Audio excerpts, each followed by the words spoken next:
Assalamualaikum, we are from Group 1 and we will present about training and development. First of all, my name is Sadatul Saada binti Samsudin. My matric number is 2022867206. Introduction. What is actually training and development?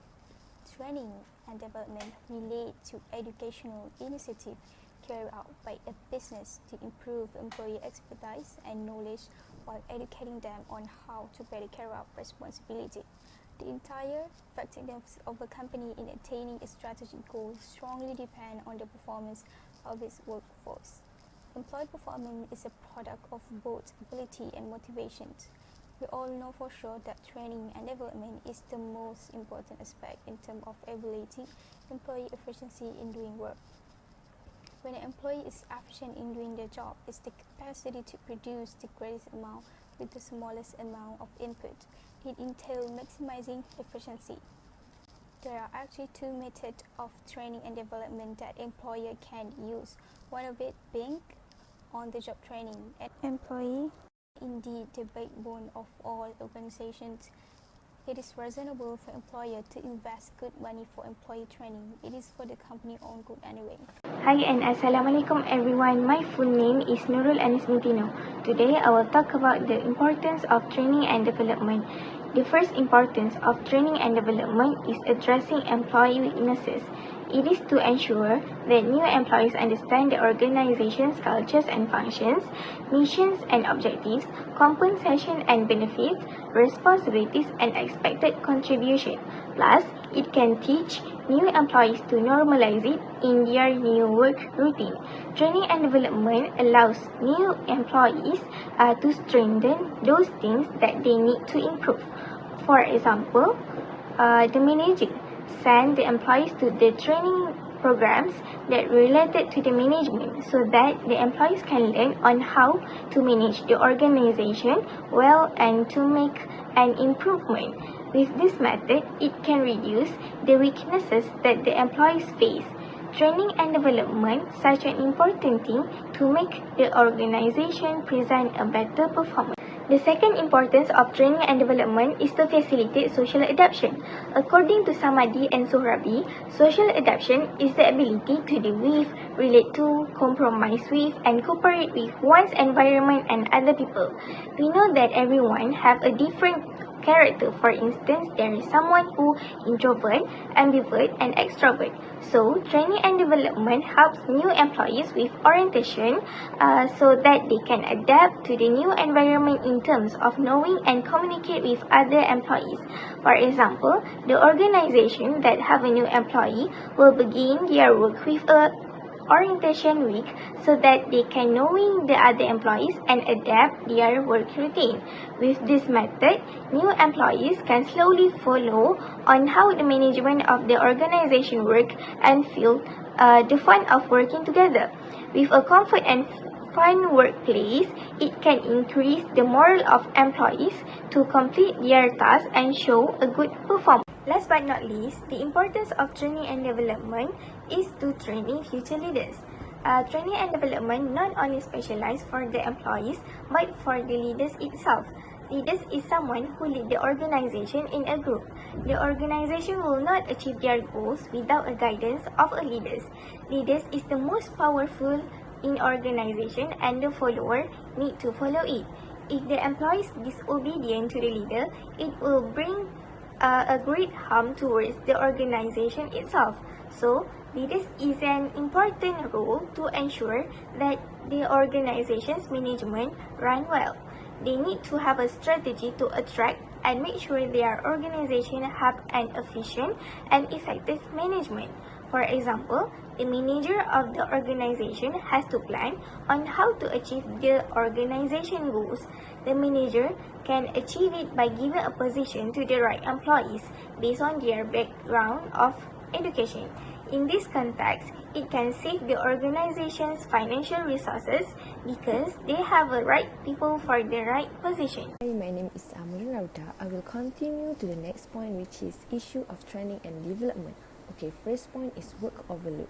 According to Aduko, overload can be defined as when the responsibilities of a job are higher than an individual's available time, resources, or skill set. It can also include employees accepting assignments that are above their current level of expertise. As a result, the employee must use more effort than they are capable of to produce outcomes that are satisfactory. Work overload can be classified as either qualitative or quantitative. Qualitative work overload is the result of stretching employee skill set. While employees may be good at job in general, they lack the skill for certain tasks assigned to them. Quantitative work overload, on the other hand, entails doing excess work within a limited time. In this case, employee may have the skill set for the task, but time is not on their side. Both kinds of work overload have diverse effect on employees and their job in different ways. For example, during the past couple of years with COVID and war, there are a lot of stress and strains placed on our employees, both on and off the fields. Giving your workers more to do than they can finish in a typical workday may negatively impact their productivity and working energy during whatever training you provide them. However, we can see the common sign of work overload. For example, feeling stresses constantly, uncontrollable emotional outbursts, having long to-do lists, and insufficient work time. The second point of issue of training and development is lack of interest employee. Lack of employee interest is one of the never-ending issue of training and development. Many employee training programs struggle with a lack of interest from workers who fail to see the value or benefits of training courses to their personal success. The manager ought to treat this situation seriously. Most of the professionals these days choose to drop out from their job due to lack of interest in doing the same work over the years. Millennials frequently change domains since they want to learn about new industry and are possibly tired with their daily routine. For instance, we can see in India, an independent research about the trend in global workforce reveals some frightening statistics for Indian employers. 42% of highly engaged employees in India could potentially leave their job in the next 2 years. The report states that almost half of the Indian employees view excessive workload as the key source of stress, followed by inadequate staffing and unclear job expectation. A poor working environment has also been listed as an important source of stress for Indian employees. In Malaysia, majority of nations have shown interest in learning and development opportunities, but employees have not provided enough opportunity for them to do so.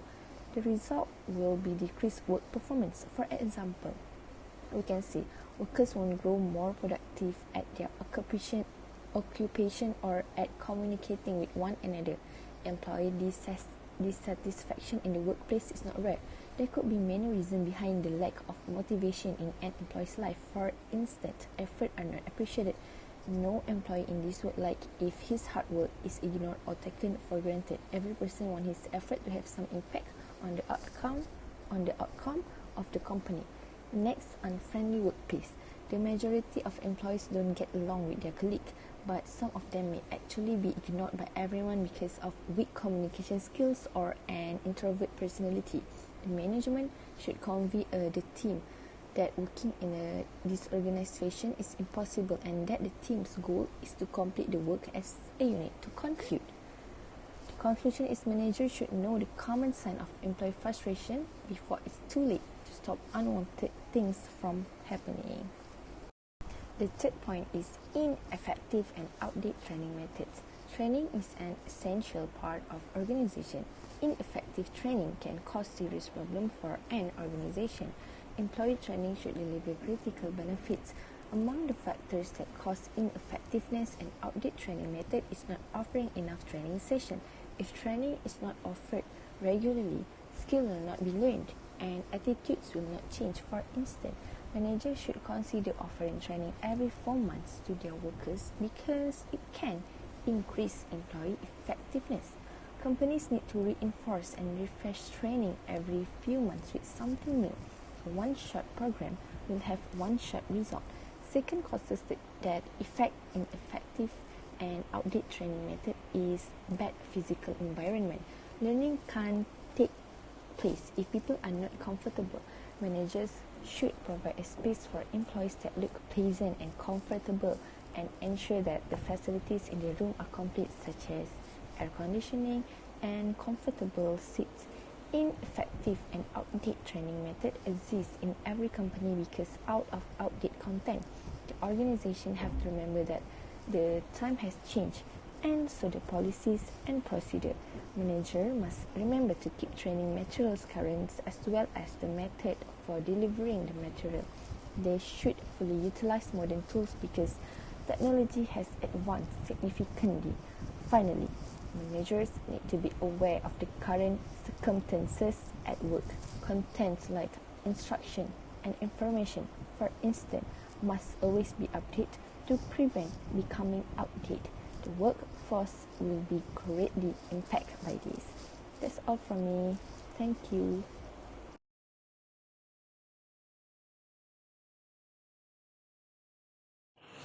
My name is Nur Fariza Fakih Zahari and my metric number is 2022628286. So, the first recommendation of training and development is time management system. Firstly, assess the training demand of the learner you have, but also their learning potential. Plan their education based on their availability and desire to study, and then give learning the top priority using the suitable technique. Next, avoid taking up your employee personal time. Balance and moderation are the most crucial virtues you can cultivate in your life. You may improve your time management skills and free up more time for your family and personal life by putting the method, concept, and approaches from training and development into practice. For example, employees need to be trained to use a time management system. You can develop a framework with the aid of a system for time management to ensure you are aware of a chores you have to complete each day or each week. As a result, you don't have to waste to decide what to focus on each workday, or you can handle a excessive workload. The second recommendation of training and development is motivation toward employee. Sometimes, the best way to motivate an employee is by simply reminding them of their personal motivation and why they matter. Reminding an employee their own reason and why they matter can be most effective method to inspire them at times. A manager who is aware of the technique motive and each employee may establish a stronger bond with them. HR may inspire workers by giving them the chance to give feedback more flexibly, monitor their performance, and more. This is more effective than only considering extrinsic reward like staff bonuses. HR could provide a significant contribution to raising employee patience and morale. Every employer want to have a motivated workforce. To providing clear incentive structure, the recommendation of training and development is invest in quality training. Other than that, investing in top-notch training is one way to improve workouts. You cannot just request that your employee participate in webinar and receive learning material, then refer to is a good training. It is not useful and relevant. You will just be wasting their time. Invest in the best education to ensure that your staff members will get knowledge or skill you can use to elevate the standard of their day activities. For face-to-face training program, you might want to think about hiring a fantastic instructor who can clearly explain new idea or technique to your employee. You can design it your most skilled and seasoned staff and request that they teach to the rest of their team for their work and expertise. This is because training makes sure that workers are always up to date with their skill, which help to inspire a team, enhance performance and productivity, which in turn cuts down on the time and expense required from complete tasks at work. Ultimately, it almost goes without saying, but any person who take training to advance their ability and education will unadopted be better prepared to perform their job. This hold true for every area, division, level of employee in your organization. Regular training initiative may also help your staff member feel more confident as they can get a deeper understanding of their roles within the organization, the industry, and the objective of the organization. Thank you. Hi and Assalamualaikum. My name is Nushaira binti Aziz and now I will explain about the impacts of training and development. So you might wonder what is the impact of training and development. I will explain two sides impacts of training and development. So the first one will be the positive impacts and next is the negative impacts. So for the positive impacts of training and development, the first one is it can increase the productivity. Productivity is the amount of work a worker can perform in a given amount of time. So by sending the employees to the training, it can increase productivity. How? By learning new skills and enhancing the skills that the employees already have. The second positive impacts of training and development is it can reduce employees' turnover rates. When workers are properly taught, they will feel more assured about their jobs. A decreased employee turnover rate may result from this confidence, particularly if favorable benefits and wages are offered. So when you offer them a higher salary, they will probably stay for their job and will not look for another job. Third one is it can build workplace relationship. So your team members may become closer if you provide them chances to learn new things, develop their talents, and broaden their knowledge. In these training and development workshops, they will work together to overcome the difficulties. So basically, they will lean with each other and they will become more friendly to each other. And for the last one, it can boost workplace engagement. Finding strategies to increase employees' ongoing involvement can help reduce boredom at work. If the employees not doing anything fun, it can lead to boredom. They will feel bored, and which if it left unmanaged, it can lead to sentiments of unhappiness and bad working habits.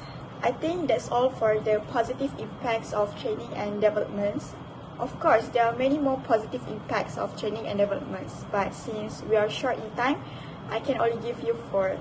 So we will go for the next, which is the negative impacts of training and development. So for the first negative impacts of training and development is it takes time. Unfortunately, it takes a long time to train the employees. Executing efficient skills training program frequently takes a lot of time.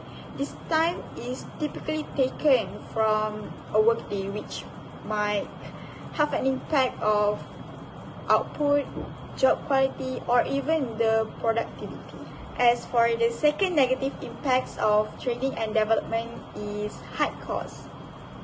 Some skills training program call for outside specialists, and it can be expensive to hire outside trainers, especially if the training lasts for many days, is held somewhere other than the workplace, or take place after hours. So it might be pricey. The third negative impacts of training and development is the need for training control. It is crucial to be cautious about what employees learn, because employees may end up developing a poor habit along the road if the trainer does not carry out their duties properly, which may lower organizational performance and efficiency. And for the last one is uneven results. The results may not be as what we expected it to be because different learning styles work better for different people. Some people require experimentation to acquire new skills, but some people just need to watch others. Some people just need to have discussion with their friends or in a group. so it may lead to the uneven results. I think that's all from me, and I hope you guys can gain a new knowledge. And bye everyone! To conclude, employees are top of the company's rare, unique and precious resource, and whether a business succeeds or fails largely depends on the performance of its workforce. Without employee, day-to-day business of organizations won't work smoothly. Effective training is regarded as a critical component for higher efficiency because it can raise employee and organizations' competency. Since employees are accountable for improving client satisfaction and the quality of goods and service, they won't be able to perform the duties to their full ability without the right training and the growth opportunities. Finding the appropriate learning opportunities for staff members will assist the organization in maintaining its competitive position in the current global market. Training programs give employees the drive they need to boost their work output and capability, which in turn increase productivity within the firm. That's all from us. Thank you. Learning involves acquiring knowledge and developing skills. Employees acquire knowledge through formal and informal training activities and development experiences. The distinction between training and development is an important one. Training delivers information people will use in their jobs. Training builds competencies, the knowledge, skills, and abilities employees need. Development refers to experiences that make people better. Development is a tool for increasing organizational productivity, excellence, and health. Training and development increases employee engagement and helps employees and organizations perform their best.